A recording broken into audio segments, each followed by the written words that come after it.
வணக்கம். இது தமிழ் குரலின் வளவன எக்ஸ்க்ளூசிவ். பாஜகவுக்கு எதிராக வட இந்தியா முழுக்க, இன்னும் சொல்லப்போனால் பாஜகவினுடைய பாஸ்டியன் என்று சொல்லக்கூடிய அவர்கள் ஸ்ட்ராங்காக இருக்கக்கூடிய ரீஜியன்களிலேயே மிகப்பெரிய போராட்டம், கொந்தளிப்பு அப்படிங்கிற விஷயங்கள் ஒன்றன் பின் ஒன்றாக இன்றைக்கு நடக்க தொடங்கி இருக்கிறது.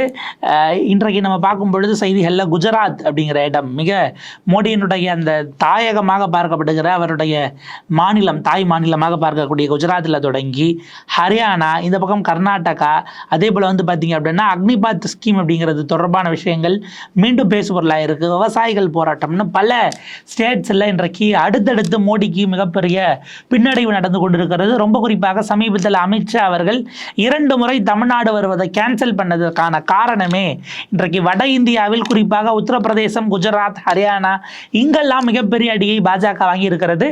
இதுக்கு ரொம்ப முக்கியம், பாஜகவினுடைய சில அமைச்சர்கள் எம்பி கேண்டிடேட்ஸை நீங்கள் வாபஸ் வாங்கணும்னு சில சமூகங்கள் தெருவில் இறங்கி போராட தொடங்கி இருக்கிறார்கள்.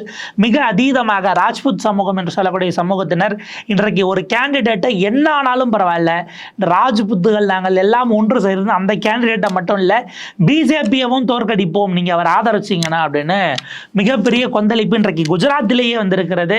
என்ன நடந்தது, என்னென்ன காரணம், அமித்ஷாவினுடைய அந்த பயண ரத்து 2 முறை ரத்து என்பதற்கு வட இந்தியாவில் இன்றைக்கு பாஜகவுக்கு வந்திருக்கக்கூடிய தலைவலி தான் காரணமா? இந்த விஷயங்களை விரிவாக விளக்குகிறது இந்த தமிழ் குரலின் வளவன எக்ஸ்க்ளூசிவ் செய்தி தொகுப்பு. பாஜக சோஷியல் என்ஜினியரிங் அப்படிங்கிற ஒரு வார்த்தையை திரும்ப திரும்ப சொல்லுவாங்க. அதாவது எல்லா சமூகங்களையும் நாங்கள் ஒருங்கிணைத்து இந்த சமூகத்தை நம்ம என்ன பண்ணுறோம், அதில் ஒருத்தருக்கு சீட்டு கொடுத்து ஒரு இடம் கொடுத்து அந்த சமூகத்தினுடைய வாக்கை மொத்தமாக வாங்கிடலாம், அல்லது அவர்களில் நாங்கள் ஒருத்தரை பிரதமர் ஆக்குறோம். பிரதமருங்கிறது ஓபிசிஸ்க்கு அப்படின்னு ஒரு கோட்டாவில் வச்சு மோடிக்கு கொடுத்தாங்க. இவரை நாங்கள் இப்போ உதாரணத்துக்கு 3 மாநிலங்களில் அவங்க ஜெயித்த பிறகு ஒரு பிராமின் சமூகத்தில் ஒருத்தருக்கும், யாதவ் சமூகத்தில் ஒருத்தருக்கும், அதே போல் மற்றொரு சமூகத்தில் இருந்த ஒருவருக்குமாக அவங்க கொடுக்குறாங்க. ஒரு டெபுட்டி சீஃப் மினிஸ்டராக பட்டியல் சமூகத்தை சேர்ந்த ஒருவருக்கு ஒரு ஸ்டேட்டில் கொடுக்குறாங்க. ஸோ இப்படியெல்லாம் அவங்க கொடுத்துட்டு அந்த சமூகத்தினுடைய வாக்கை நம்ம அப்படியே தக்க வச்சுக்கலாம் அப்படிங்கிறது தான் அவங்களுடைய பிளான். இப்போ இதில் எங்கே ஃபயர் ஆகிருக்கு அப்படின்னா, பாஜகவினுடைய மத்திய அமைச்சராக இருக்கும் பர்ஷோத்தம் ரூபாலா அப்படிங்கிறவர் குஜராத்திலேயே இன்றைக்கு பாஜகவுக்கு வெடி வைத்திருக்கிறார். அவர் பேசிய ஒரு வார்த்தை இன்றைக்கு மிகப்பெரிய லெவலில் பூதாகரமாக வெடித்திருக்கிறது. அப்படி என்னதான் பேசினார் அப்படின்றதும், யாருக்கு எதிராக அவர் பேசியது அப்படின்னு பார்த்தீங்கன்னா, ரஜபுத்திரர்கள் அப்படின்னு சொல்லக்கூடியவர்கள். அதாவது கடந்த காலத்தில் அவங்க இது கிங்லி கிளாஸாக, அதாவது இந்த நம்ம ஊரில் ஆண்ட பரம்பரை அப்படிம்பாங்க இல்லையா, அந்த மாதிரி அங்கே சொல்லக்கூடிய கிளைம் வைக்கக்கூடிய, இங்கே பல சமூகங்கள் அந்த கிளைம் வைக்கிறாங்கன்னா இங்கே அப்படி ஒரு ஆண்ட பரம்பரையாக தங்கள் அதனுடைய நீட்சி அப்படின்னு கிளைம் பண்ணக்கூடியவர்கள் ரஜபுத்திரர்கள். இவர் என்னதாங்க சொன்னார் அப்படிங்கிறது தான். இது கிட்டத்தட்ட ஒரு வாரத்துக்கு மேலே குஜராத்தில் பாஜகவுக்கு பெரிய தலைவலியாக இருக்குது. இவர் நிற்கக்கூடாது அப்படிங்கிறது தான் எல்லோருடைய கோரிக்கையாகவும் இருக்கிறது. அவர் சமீபத்தில் குறிப்பாக குஜராத்தில் சௌராஷ்டிரா ரீஜியனில் பெரிய அளவுக்கு தெருவுக்கு மக்கள் போராட தொடங்கி இருக்கிறார்கள். ஒரு அம்மையார் அவர் சமீபத்தில் இவர் கேண்டிடேட் பொறுப்பு வாபஸ் வாங்குற வரைக்கும் உண்ணாவிரதம் இருப்பேன்னு அவங்களுடைய ஒரு லீடர் ஒருத்தவங்க உண்ணாவிரதத்தை ஆரம்பிச்சுக்கிறாங்க. அந்த சமூகம், குறிப்பிட்ட ரஜபுத்திரர்கள் சமூகத்தை சேர்ந்த ஒரு பெண்மணி. அப்போ இதெல்லாம் களம் எப்படி இருக்குன்னு நம்ம பார்க்குறோம். அவர் என்ன பேசினார் அப்படின்னா, சௌராஷ்டிரா ரீஜியன் தான் ரொம்ப ஜாஸ்தியாக இருக்குது. அவர் குறிப்பிடுகிறார், கடந்த காலத்தில் பட்டியல் சமூகத்தினர் பார்த்திங்க அப்படின்னா பிரிட்டிஷாரை எதிர்த்து ரொம்ப தீவிரமாக போர் புரிந்தார்கள். ஆனால் இவர்கள் இருக்காங்க இல்லையா, இந்த ராஜாக்களாக இருந்தவர்கள், பாதுஷாக்களாக இருந்தவர்கள், மன்னர் பரம்பரை, இவங்கெல்லாம் அவங்களோட ரொம்ப இணக்கமாக போயிட்டாங்க. இன்னும் சொல்ல போனால் பெண் கொடுத்து பெண் எடுக்கக்கூடிய லெவலுக்கு இவங்கெல்லாம் போய் அடகு வச்சுட்டாங்க அப்படிங்கிற ரேஞ்சுக்கு ஒரு வார்த்தையை அவர் பயன்படுத்தி விட்டார். இது அவர் சொன்ன உடனே பெரிய லெவலில் இது என்ன ஆயிடுச்சு, பிரச்சனை ஆகி போச்சு. எப்படி நீ சொல்ல போச்சு, நாங்கள் அவங்களோட போய் ஒன்னோட ஒன்றா கலந்துட்டோம், நீ எப்படி சொல்லுவேன்? அப்போ எங்கள் ஜாதிக்கு தேசபக்தி இல்லைன்னு சொல்ல வரியா அப்படின்னு அங்கே கொந்தளிக்க ஆரம்பிச்சிட்டாங்க. இதில் பார்த்தீங்க அப்படின்னா, ராஜ்புத் கிட்டத்தட்ட 17% குஜராத்தில் அவர்களுடைய மக்கள் தொகை என்பது இருக்கிறது. 1/5 கிட்டத்தட்ட 1/6 வச்சுக்கோங்களேன். 17% அப்படிங்கிறது 16.66ங்கிறது 17 நம்ம எடுத்துக்கிட்டோம்னா, சௌராஷ்டிரா கட்ச் ரீஜியனில் வைடு இன்ஃப்ளூயன்ஸ் அவங்க தான் டிசைடிங் அத்தாரிட்டி அப்படிங்கிற லெவலுக்கு இருக்கிறாங்க. இப்படி இருக்கும்போது இப்படி ஒரு சமூகத்தை மொத்தமாக நீங்கள் உங்களுக்கு எதிராக திருப்புவது என்பது எவ்வளோ பெரிய பிரச்சனை அப்படிங்கிறத நம்ம பார்க்கணும். இவர் இப்போதைக்கு இந்த பர்ஷோத்தம் ரூபலாங்கிறவர் ராஜ்யசபாவினுடைய எம்பியாக இருக்கிறார். அவர் போய் அட்டன் பண்ண போனது பட்டியல் சமூக தலித்ஸ் நடத்தி ஒரு ஈவெண்ட்டுக்கு போயிருக்கிறாப்புல. போயிட்டு அவங்கள பாராட்டிட்டு ஏதாவது பேசிட்டு, இல்லை பாஜக இதை பற்றி ஏதாவது பேசாமல் நம்ம ஊரில் அந்த அரசியல்வாதிகள்லேயே சிலர் அது ஒரு ஹேபிட்டாக வச்சுப்பாங்க. நீங்கள் ஒரு கூட்டத்துக்கு போகிறீங்க அப்படின்னா அவங்கள பற்றி காம்ப்ளிமெண்ட் பண்ணுறதுக்கு பதிலாக அவங்களுக்கு எதிர்நிலையில் இருக்கிறவர்களை மானாவாரியாக பேசுவது, மானாங்கன்யா அப்படின்னு கலோக்கிலாம் சொல்லுவாங்க இல்லையா, மானாங்கன்யா இவங்க பாட்டுக்கு திட்ட வேண்டியது. திட்டினா இவர்கள் குஷி ஆவார்கள். இப்போ சிலர்லாம் சில நேரத்தில் ஏதாவது ஒரு ஆளுங்கட்சி தலைவருடைய பிறந்தநாள் விழான்னு ஈவெண்ட் நடத்துனாங்கன்னா போய் எதிர்கட்சி தலைவரை பற்றி அங்கே மோசமாக திட்ட வேண்டியது, அவர்களை தரக்குறைவாக பேச வேண்டியது, குஷிப்படுத்துகிறாங்களாம். இப்போ இந்த ரேஞ்சுக்கு இவர் என்ன பண்ணிட்டாரு, ஒரு அரசியல் குறைந்தபட்ச புரிதல் இல்லாமல் போய் அவங்கள திட்டின உடனே இவங்களை பாராட்டுறதுக்கு பதில் அவங்கள கீழே தள்ளுவோன்னு தட்டின உடனே அது மிகப்பெரிதாக வந்து விட்டது. இன்றைக்கு தெருக்களுக்கு வந்து பல மாவட்டங்களில் அவர்கள் போராடி கொண்டிருக்கிறார்கள். ருக்ஷி சமாஜ் அப்படிங்கிற ஒரு சமூகம் அவர்கள் சார்ந்த கூட்டத்தில் தான் அவர் போய் கலந்துக்கிட்டு இருக்கார் அப்படிங்கிற மாதிரி இருக்குது. இதில் வந்து பார்த்திங்க அப்படின்னா இது ஆரம்பித்ததும் நேரடியாக அவர்கள் வைத்த முதல் கோரிக்கை, அவங்களுக்கு அங்கே செல்வாக்கு இருக்கிறதுனால டைரக்டாக இது வந்து மாநிலத்தினுடைய பாஜக தலைவர், அதுக்கு அடுத்த கட்டமாக இன்றைக்கு முதலமைச்சர் இருக்கிறாரு, அதுக்கும் மேலே மோடி அமித்ஷா வரைக்குமே இதை கொண்டு போயிட்டாங்க. அவர் மாற்றப்பட வேண்டும். அவர் என்ன பண்ணிட்டாரு, பிரச்சனை தீவிரமாதுன்னு தெரிஞ்ச உடனே அப்ரூவர் ஆகிட்டார், மன்னிச்சிருங்க அப்படின்ட்டு ஒரு கூட்டத்தில் போய் கையெடுத்து கும்பிட்டு அவங்க கிட்டலாம் மன்னிப்பு கேட்டு காலில் விழாத குறையா அவர் அப்படியே யூட்டன் அடிச்சார். ஓட்டு போயிடும், காலி ஆயிரும். ஆனால் அவங்க திரும்ப திரும்ப சொல்லக்கூடியது, எங்களை அவர் அவமானப்படுத்தியிருக்கிறார், அவரை எம்பி கேண்டிடேட்டாக நிறுத்தக்கூடாது, நிறுத்தினா நாங்கள் தோக்கடிப்போம், அவரை மட்டும் தோக்கடிக்க மாட்டோம், அவரை வாபஸ் வாங்குங்கன்னு நாங்கள் இத்தனை முறை சொல்லியும் அவரை திரும்ப திரும்ப கேண்டிடேட்டாக நிறுத்துகிற பாஜகவை எங்களுடைய கெத்து என்ன அல்லது எங்களுடைய பலம் என்ன என்பதை காட்டுவதற்காக, எங்களுடைய செல்வாக்கை காட்டுவதற்காக குஜராத் முழுக்க நீங்கள் இதற்கு பதிலளிக்க வேண்டியிருக்கும் அப்படின்னு ஆரம்பிச்சிருக்காங்க. இப்போ என்னன்னா இது குஜராத்தோட நிற்குமானா குஜராத்தோட நிற்காதுங்கிறது தான். ஏன்னா ராஜபுத்திரர்கள் எங்கெங்கெல்லாம் செறிவாக இருக்கிறார்கள் அப்படின்னு பார்க்கும்போது ராஜஸ்தானில் ஒரு ப்ரொபோஷன் இருக்கிறாங்க, ஹரியானாவில் இருக்கிறாங்க. ஸோ இங்கெல்லாம் கொஞ்சம் செறிவாகவே இருக்கும்போது இந்தந்த ஸ்டேட்ஸ் எல்லாம் இப்போ இவங்களுக்கு எதிராக அந்த ஸ்டேட்டில் குறிப்பிட்ட இந்த சமூக மக்கள் திரும்புவதற்கான வாய்ப்புகள் ரொம்ப ஜாஸ்தியாக இருக்கிறது. ராஜ்கோட் தொகுதிக்கு தான் அவரை ஏற்கனவே கேண்டிடேட்டாக அறிவித்திருக்கிறார்கள். அவரை கேண்டிடேட்டாக போடாதீங்கிறதில் இவர்கள் உறுதியாக இருக்கிறார்கள். இப்போ நம்ம சில நியூஸ் ரிப்போர்ட்ஸ் பார்ப்போம். இதில் தான் நான் ஏற்கனவே குறிப்பிட்ட மாதிரி ராஜ்புத் உமன் லீடர் த வீக்கில் ரிப்போர்ட் ஆயிருக்கு. Rajput woman leader launches hunger strike seeking Rupala's removal as BJP's Lok Sabha poll candidate. வாபஸ் வாங்கும் வரை உண்ணாவிரதம், அது கிட்டத்தட்ட நம்ம சாகும் வரை உண்ணாவிரதம் கூட எடுத்துக்கலாம். ஏன்னா பிஜேபி வாங்குவதற்கான ஃப்ரண்ட் ஃபுட்டில் இது வரைக்கும் வரலை அப்படிங்கிற மாதிரியான ஒரு விஷயம் பார்க்குறோம். இன்னொரு பக்கம் பார்த்திங்க அப்படின்னா BJP fails to pacify Rajput community over union minister's Rupala's remark அப்படிங்கிற ஒரு நியூஸ் ஒயரில் ரிப்போர்ட் ஆகிருக்கு. நம்ம அதையும் பார்க்குறோம். Withdraw Parshottam Rupala's candidature or face nationwide protest அப்படிங்கிறது தான் ரொம்ப முக்கியமானது. இவரை நீங்கள் வாபஸ் வாங்கவில்லை என்றால் அப்படின்னா இந்தியா முழுக்க எங்களுடைய சமூகம் களத்தில் இறங்கி போராடும்.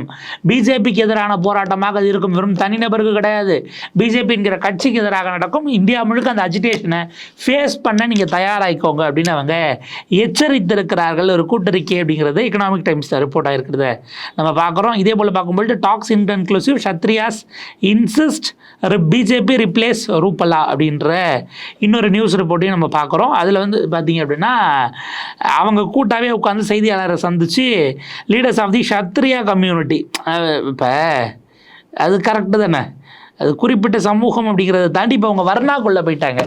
அப்போ நீங்கள் ராஜாக்கள் என்று சொல்கிறீர்கள் என்றால் ரஜபுத்திரர்கள் மாத்திரமல்ல, சத்திரியர்கள், அதாவது அவங்களுடைய 4 வர்ண சிஸ்டத்தில் பிராமணர்கள், சத்திரியர்கள், வைஷ்யர்கள், சூத்ரர்கள், இதில் இல்லாதவங்க அவர்னான்னு வச்சுருந்தாங்க இல்லையா. ராஜாக்களாக இருந்ததுன்னா எல்லா ஆண்ட பரம்பரையும் தான், வெறுமனே ராஜ்புத்தை மட்டும் நீ சொல்லலை. அப்போ நாங்கள் என்ன பண்ணுறோம், இப்போ எல்லா ஆண்ட பரம்பரையும் யார் யாரெல்லாம் வடக்க கிளைம் பண்ணுறாங்களோ எல்லாம் வந்து ஒன்று கூடி எல்லாம் சேர்ந்து இன்னைக்கு அப்படியே ட்விஸ்ட் ஆயிடுச்சு. ஓபிசி சமூகத்தில் ஒரு பெரிய ப்ரப்போர்ஷன் இதற்குள்ளே வரும் பொழுது பாஜக இன்றைக்கு ஒரே ஒரு ஆள் பேசினதுக்கு, இப்போ அவர் பார்த்தீங்க அப்படின்னா இன்றைக்கு மத்திய அரசில் அமைச்சராக இருக்கிறார். அவர் வந்து பார்த்திங்கன்னா மீன்வளத்துறை அது சார்ந்த விஷயங்களுக்கெல்லாம், டெய்ரி நம்மளுடைய பால் வளம் அது சார்ந்த மாநிலங்களுக்கெல்லாம் அமைச்சராக இருக்கிறாரு. இப்போ அவருக்கு அனௌன்ஸ் பண்ணதை வாங்க முடியாது அப்படிங்கிற மாதிரி தான் பாஜகவினுடைய மாநில தலைவர் ரொம்ப உறுதியாக பேசியிருக்கிறார் அப்படிங்கிற மாதிரியான சில செய்திகள் இருக்குது. அப்படி இருக்கும் பட்சத்தில் ஒரு தனி நபருக்காக இன்றைக்கு குஜராத்திலேயே இவ்வளோ பெரிய கொந்தளிப்பை பாஜக அதுக்கான விலையை கொடுக்க தயாராகுமாங்கிற கேள்வி இருக்கிறது. கடைசி நிமிடத்தில் அவர் வாபஸ் வாங்கப்படுகிறாரா இதில்? ஏன்னா அவர் இப்போ மன்னிப்பும் கேட்டாச்சு, மன்னிப்பு கேட்டு விட்டால் காலில் விழாத குறைக்கு தான் அவர் பொது மன்னிப்பே கேட்டுட்டாரு. அவங்களுடைய கூட்டத்துக்கே போய் சொன்ன பிறகும் அவர்கள் உறுதியாக இருக்கிறார்கள், நிற்கக்கூடாது, எங்கள் சமூகத்தை படித்தவர் நிற்கக்கூடாது அப்படிங்கிற ஒரு விஷயத்தை தான் அவர்கள் ரொம்ப தீவிரமாக பேசிட்டு இருக்கார்கள். ஆக்சுவலாக இவர் அடிப்படையில் ஒரு முற்பட்ட வகுப்பு ஆதிக்க சமூகத்தை சேர்ந்தவர் தான், ஆதிக்க சாதியை சேர்ந்தவர் தான். ஆனால் அவர் பிராமணர் கிடையாது, வேற ஒரு ஆதிக்க சாதி, அதாவது ஃபார்வர்ட் கம்யூனிட்டியில் வேற ஒரு கேஸ்ட் அப்படிங்கிற மாதிரி இருந்திருக்கிறாரு. அப்படிப்பட்டவர் பேசினது தான் இன்னைக்கு ஆயிருக்கு அப்படிங்கிறத பார்க்குறோம். இப்படி அரசியல் தலைவர்களுக்கு ஒரு சின்ன விஷயம், ஒரு இடத்துக்கு போகிறீங்க அப்படின்னா ஒருத்தவங்களை யார் அழைத்திருக்கிறார்களோ அவர்களுக்கு எதிர்நிலையில் வைக்கப்படுகிறவர்களை விமர்சித்தால் இவர்கள் சந்தோஷப்படுவார்கள் என்று எதையும் செய்யாதீங்க. அது ஒரு அறிவார்ந்த அரசியல் கிடையாதுங்கிறதுக்கு இது ஒரு உதாரணம். ஸோ பாஜக இங்கே இப்படி மாட்டுச்சா, இது இப்படின்னா இதை விட தீவிரமாக ஒருத்தர் பாஜகவினுடைய அடிமடியிலேயே கை வைத்திருக்கிறார். பாஜகவினுடைய கேண்டிடேட் ஒருவர் ஹரியானாவில் பிராமணர்களையே மிக ஆவேசமாக பேசி அவங்கெல்லாம் தெருவுக்கு இவரை நீங்கள் வேட்பாளராக போட்டீர்கள் என்றால் எங்களுடைய பவரை நாங்கள் காட்டுவோம் அப்படின்னு மிகப்பெரிய போராட்டம்னா அவங்க பவர் லாபி வச்சு தானே மூவ் பண்ணுவாங்க. அந்த பவர் லாபி இப்போ யாருக்கு எதிராக வேலை செய்யுதுன்னா ஹரியானாவுடைய பவர் மினிஸ்டர், அங்கே மின்சாரத்துறை அமைச்சராக இருக்கக்கூடியவர் ரஞ்சித் சிங் சௌதாலா. இந்த ரஞ்சித் சிங் சௌதாலா பார்த்தீங்க அப்படின்னா இப்போ அங்கே மாநிலத்தினுடைய மின்சாரத்துறை அமைச்சர், பவர் மினிஸ்டர் அவர் தான். அவர் என்ன பண்ணுறாரு, எம்பிக்கு இறக்கிட்டாங்க. ஹிசார் அப்படின்னு ஒரு தொகுதி இருக்குது ஹரியானாவில், அங்கே இறக்கி விட்டுட்டாங்க. இப்போ நம்ம பார்த்தோம் ஹரியானாவில் சமீபத்தில் தான் பாஜகவினுடைய அரசு கூட்டணி கட்சி வெளியே போச்சு. அதனால் ஆட்சி அவங்களே ரிசைன் பண்ணிவிட்டு வேற ஒருத்தரை முதலமைச்சராக்கி இப்போ ஒரு 5 எம்எல்ஏங்களை மொத்தமாக விலைக்கு வாங்கி, நம்ம சந்தையில் மாடு பிடிக்கிற மாதிரி தான் விலைக்கு வாங்கிட்டு இங்கே சேர்த்து வச்சு ஒரு ஆட்சியை ஒரு மாதிரி அமைச்சாங்க. இந்த நேரத்தில் மினிஸ்டராக இருக்கக்கூடியவர் அவர் அந்த காலத்தில் இண்டிபெண்டன்ட் கேண்டிடேட்டாக ஜெயிச்சு வந்தார். இருந்தாலும் இப்போ அவர் பார்த்தீங்க அப்படின்னா எம்பியில் நிற்கிறதுக்கு தயாராகிட்டாப்புல. எம்பி எலெக்ஷனில், அதாவது மாநிலத்தில் அமைச்சராகவும் இருக்கிறார், எம்பிக்கும் நிற்கிறார். அவர் என்ன பண்ணிட்டாரு, ஒரு கூட்டத்தில் பேசும்போது இன்றைக்கு இந்தியாவில் நடக்கக்கூடிய இவ்வளவு ஜாதி பிரச்சனைகளுக்கும் யார் காரணம்னா பிராமின்ஸ் தான் காரணம் அப்படின்னு அவருடைய மனசில் பட்டதை டமால்னு செதற தேங்காய் மாதிரி போட்டு உடைச்சிட்டாரு. உடைச்சி பேசினதும் இவங்க சும்மா இருப்பாங்களா? ஏன்னா பாஜக ஆர்எஸ்எஸ் அவங்க எந்த ஹெஜ்மனியை காப்பாற்றணும்னு நினைக்கிறாங்களோ அந்த பிரமினிக்கல் ஹெஜ்மனிக்கு எதிராக பேசியிருந்தா பரவாயில்ல, நீங்கள் பிராமணர்களுக்கு எதிராகவே நீங்கள் எப்படி பேசலாம் அப்படின்னு அவங்கெல்லாம் கொதிச்சு கொந்தளிச்சு இவர் தேர்தலில் நிற்கக்கூடாது, விடமாட்டோம் அப்படின்ட்டு அவங்கெல்லாம் என்ன பண்ணிட்டாங்க, நேராக அவங்கெல்லாம் ஆர்எஸ்எஸ் லெவலுக்கு அங்கேயே பேசுவாங்கல்ல, அங்கேயே போயிட்டாங்க. இதில் என்ன ஏற்கனவேனா படுத்த ஆர்எஸ்எஸ்காரராக இருந்த மனோகர் லால் கட்டாரை தான் ரிசைன் பண்ண சொல்லிட்டு வேற ஒருத்தரை இப்போ சமீபத்தில் சீஃப் மினிஸ்டராக மாற்றினாங்க. அதுலேயே ஆர்எஸ்எஸ்க்கு போதுமான அளவுக்கு ஒப்புதலோட தான் அது நடந்ததா, இல்லை அது அமித்ஷா மோடி கடைசி நேரத்தில் எடுத்த முடிவா? ஏன்னா மோடி அதுக்கு 2 நாளைக்கு முன்னாடி தான் அவருக்கு ஆட்சியை ராஜினாமா பண்ணுறதுக்கு 2 நாளைக்கு முன்னாடி தான் மோடி போய் ஆர்எஸ்எஸ் கூட்டம் ஒன்று, அதில் மனோகர் லால் கட்டார் அவரெல்லாம் கலந்துக்கிட்டாரு. என்னுடைய ஆத்ம நண்பர், அந்த காலத்தில் நாங்கள்லாம் ஒரே வண்டியில் அவர் வண்டி ஓட்ட நான் பின்னாடி உட்காந்துக்கிட்டு ஹரியானா முழுக்க எனக்கு சுற்றி காட்டுவார், நாங்கள் ஆர்எஸ்எஸ் பயிற்சிகளெல்லாம் அட்டன் பண்ணியிருக்கோம்னு அப்படி அந்த நாள் ஞாபகம் நெஞ்சிலே வந்ததேன்னு நம்ம பேசிட்டு இருந்தார். 2 நாளில் அவர் சீஃப் மினிஸ்டர் பதவி பிடுங்கி காலி பண்ணிட்டாங்க. இப்போ அதுலேயே மனோகர்லால் கட்டாருடைய பதவி பறிக்கப்பட்டதே கட்சிக்குள்ள சில விஷயங்களாக இருக்கும்போது இன்னொரு பிராமின்ஸே எதிர்த்து இப்போ இருக்கக்கூடிய உங்கள் கேண்டிடேட் ஒருத்தர் மோடி அமித்ஷா போடுற கேண்டிடேட் கேள்வி கேட்டால் அது என்னவாகுங்கிற ஒரு பாயிண்ட் இருக்குது. ஸோ இது அடுத்த கட்டமாக அங்கே பெரும் பிரச்சனையை கிளப்பி இருக்கிறது அப்படிங்கிறத பார்க்குறோம். அது தீவிரமடையும் போது அவர் அடுத்த நாளே நைட்டாக மன்னிப்பு கேட்டாப்புல, நான் தீவிரமாக மன்னிப்பு கொடுறேன், என்னை மன்னிச்சிருங்க, நான் அந்த அர்த்தத்தில் சொல்லலை, அது தவறாக புரிந்து கொள்ளப்பட்டு விட்டது, தவறாக திரிக்கப்பட்டு செய்தியாகி விட்டது எல்லாம் சொல்லி முடித்தார். முடித்த பிறகு அவங்க தெளிவாக இருக்கிறாங்க, இல்லை சொன்னது தான், நீ எங்கள் சமூகத்தை அப்படி பேசிட்ட, உனக்கு சீட்டு கொடுக்கக்கூடாது அப்படின்னு அவங்களும் பாஜக தரப்பில் மோடிக்கும் அமித்ஷாக்கும் அதை கொண்டு போய் மூவ் பண்ணிக்கிட்டு இருக்காங்க. பல தரப்பு கட்டமாக பேசி கொண்டிருக்கிறார்கள். இவர் இந்த ஹரியானா பவர் மினிஸ்டர் ரஞ்சித் சிங் சௌதாலா எல்லார்ட்டையும் சண்டை வாங்குறதுங்கிற ரேஞ்சுக்கு அவர் முடிவு பண்ணிட்டாரா என்னன்னு தெரியல. சமீபத்தில் 2 நாட்களுக்கு முன்னாடி அவருடைய கூட்டம் என்பது ஒன்று, பாதியிலே ஒரு கூட்டத்தை விட்டுட்டு போயிட்டாரு. ஏங்க ஒரு கேண்டிடேட்டு பிரச்சாரத்துக்கு போகிறாரு, அதுக்கு முன்னாடி ஒரு கூட்டம் நடக்குதுன்னா கூட்டத்தை பாதியிலே விட்டுட்டு எந்திரிச்சு போயிட்டார். இன்னொரு மீட்டிங்கை கேன்சல் பண்ணிட்டு நான் ஓட்டை கேட்க வரல, எனக்கு எதிராக எல்லாம் போராட்டம் பண்ணுறாங்கன்னு வேட்பாளர் பாதியில் சிட்டிங் மினிஸ்டரு, மாநில அரசில் அந்த கட்சியை சேர்ந்தவர் தான், மாநிலத்தில் மத்தியிலும் ஒரே கட்சி தான் ஆளுது, பிஜேபிக்காரரு, ஹரியானாவில் சிட்டிங் மினிஸ்டரு.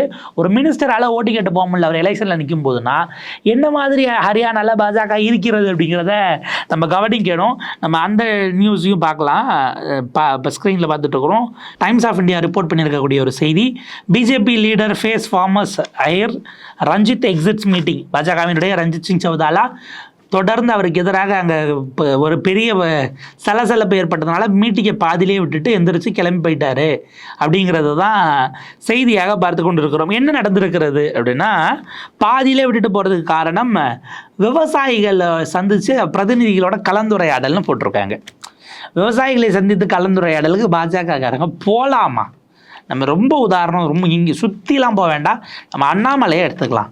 அண்ணாமலை பச்சை துண்டு போட்டுக்கிட்டு ஒரு 8-10 மாதம் அல்லது 1 வருஷம் இருக்கும். அந்த கேப்பு தான் வந்து பார்த்திங்க அப்படின்னா 1 வருஷத்துக்கு மேலே இருக்கும். காவிரியில் தண்ணி விடாத கர்நாடக பாஜக அரசை கண்டித்து அவர் ஒரு போராட்டம் பண்ணார். நல்லா கவனிக்க, இவர் பாஜகக்காரரு, கர்நாடகாவில் பாஜக ஆட்சி அப்போ இவர் பசவராஜ் பொம்மையோட கவர்மெண்ட்டு எதிர்த்து ஒரு போராட்டம்னு இவர் ஒரு பச்சை துண்டை போட்டுக்கிட்டு தஞ்சாவூர்னு நினைக்கிறேன், அங்கே ஒரு பெரிய கூட்டத்தை போட்டு போராட்டத்தில் மோடிஜி வரல, காவிரி வாரியம், காவிரி ஆணையம் அதை பற்றியே பேசலை, கர்நாடகாவில் இருக்கக்கூடிய பாஜக அரசு தமிழர்களை வஞ்சிக்கிறது வரவே இல்லை, பசவராஜ் பொம்மைங்கிற பேர் வரல.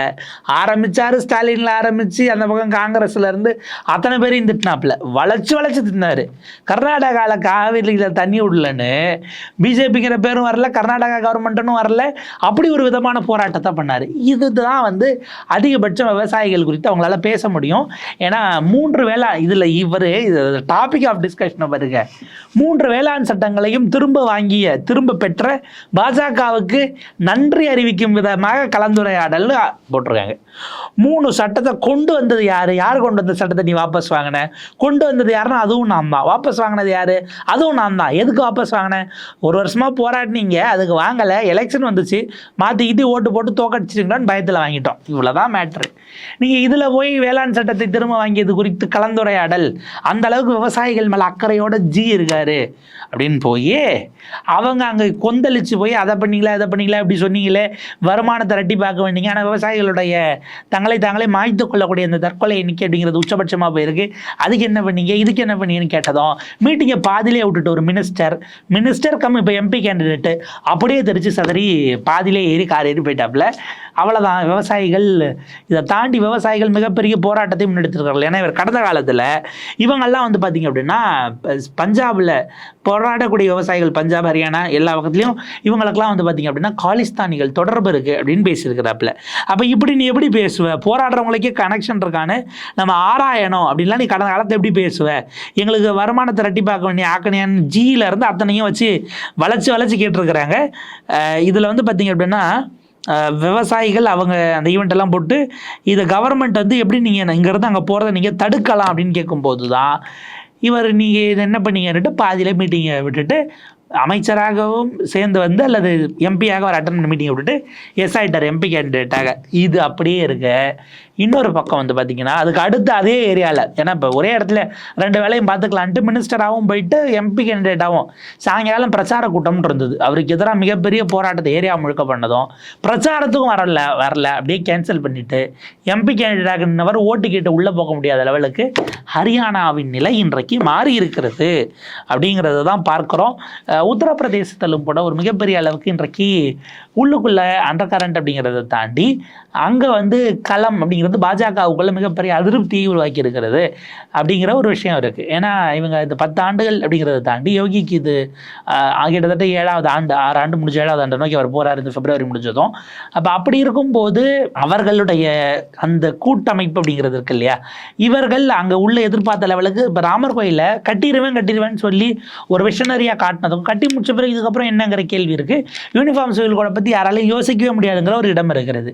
ஒரு அண்டர் கரண்ட் ஹெவியாக இருப்பதும் அங்கே வேட்பாளர்கள் அவர்கள் போய் பிரச்சாரம் பூத் சார்ந்த விஷயங்களிலேயே பெரிய பிரச்சனை இருக்கிறது. சமீபத்தில் சுப்பிரமணியன் சாமி அதை தான் சொல்லியிருந்தார்.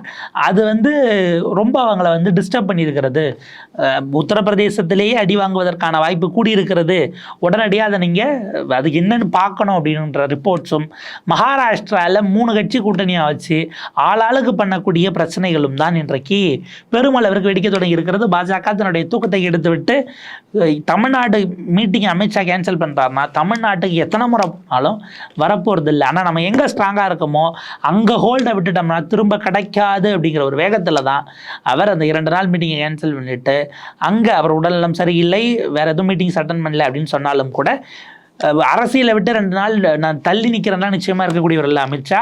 பல திட்டங்கள் பல வியூகங்கள் போயிட்டு இருக்கிறது. இது எல்லா மாநிலங்களும், குறிப்பாக குஜராத், உத்தரப்பிரதேசம், ஹரியானா, ராஜஸ்தான், மகாராஷ்டிரா அப்படிங்கிற இடங்களெல்லாம் ரொம்ப ஃபோக்கஸ்டாக கொஞ்சம் இன்டர்னல் வேலைகள், அந்த பல்வேறு தரப்புகளை கூப்பிட்டு பேசுவது அப்படிங்கிற வேலைகள் போய் கொண்டு இருக்கிறது என்கிற விஷயங்கள் இருக்கிறது. வர்ச்சுவலாகவே ஆன்லைன் மீட்டிங்ஸ் மோட்லேயே கூட சில விஷயங்கள் மீட்டிங்ஸ் பேசப்பட்டு கொண்டு இருக்கிறதுங்கிறாங்க. இது ஃபைனலாக பார்த்தா கர்நாடகாவில் ராமேஸ்வரம் காஃபி அப்படிங்கிற இடத்துல ஒரு குண்டு வெடித்தது சமீபத்தில். அதனுடைய நீட்சியாக பாஜகவை சேர்ந்த ஒருவர் அழைத்து விசாரிக்கப்பட்டிருக்கிறார். என்ஐஏவால் அப்படிங்கிற செய்தி அங்கே பெரிய அளவுக்கு பேசுபொருளாக மாறி இருக்கிறது.